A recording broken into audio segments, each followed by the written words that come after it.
There is a new documentary out from ESPN.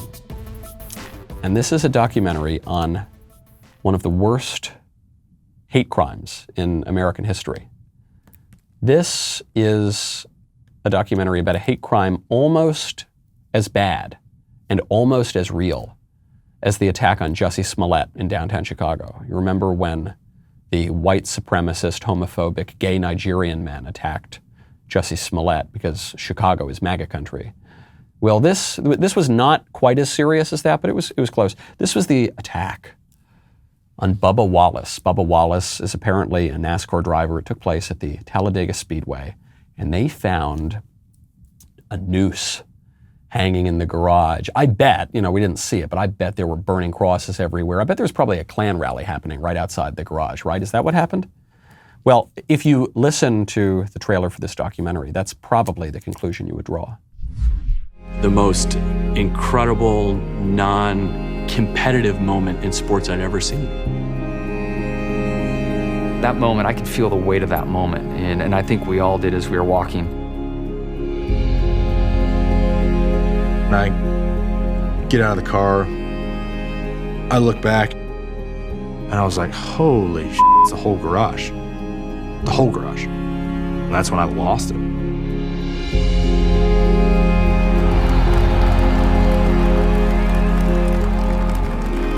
In the midst of all the turmoil,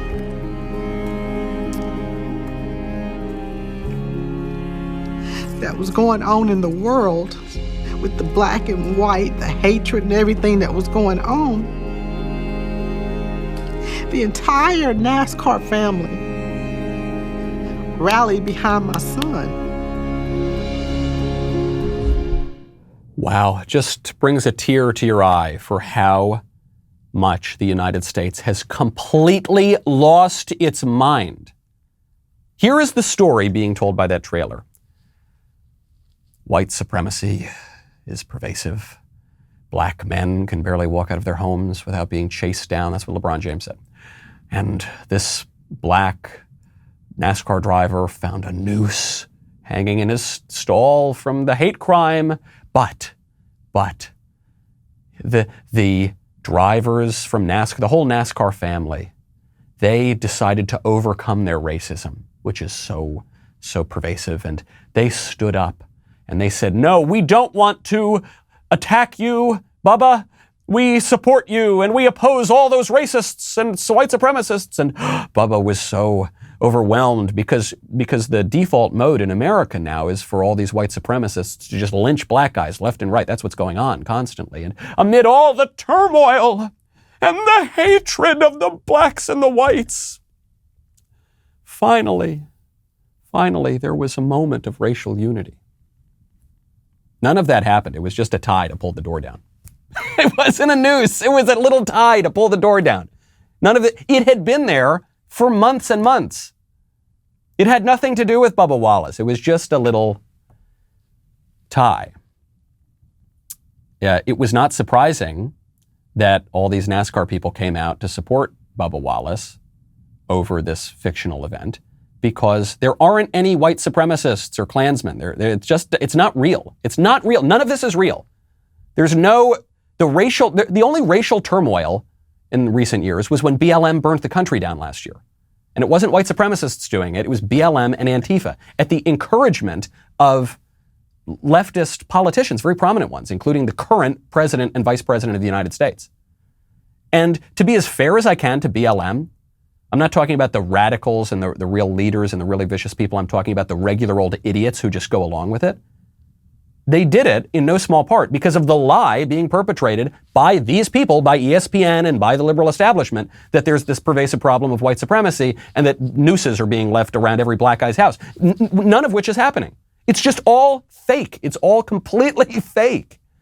It's not a documentary. It is a fable. It is a legend being told. It is a lie being told as the truth by propagandists. It is a mass psychosis that we are watching go on. It is a kind of religious ecstasy that you're seeing happen on that track at NASCAR. and in the movie, and the people being moved to tears because finally there's a solution to this problem that doesn't exist. And you know what? I don't even really blame them. One, I don't blame the people who are under the spell of the media. The media are very, very powerful. But I don't even blame the people who are engaging in these performances. These performances are religious liturgies when you go out and you hold hands and you sing about the racial unity, or frankly, even when you go out and loot and burn like BLM did, it is a kind of religious liturgy. And man is a religious being, okay? And we need some kind of religion because we know that we're not quite at home in this world. It's kind of weird that we didn't create ourselves. We just came into being. We know that there are things like beauty and truth and right and wrong and goodness and morality and joy, and we can't make sense of it because those aren't physical things. But we see the physical world, and so we know that there is a spiritual and metaphysical world, but there's no satisfaction to those longings in a world that tells you that religion is bogus and Christianity is fake. But we still have that desire, and so we fall into new religions, weird, kooky racial religions, neo-pagan religions that are divorced from reality, such as the racial narratives going on in our country right now. I'm so glad you liked that clip. Now, if you want to get all the clips and all the shows and all the episodes, you've got to ring the bell and subscribe.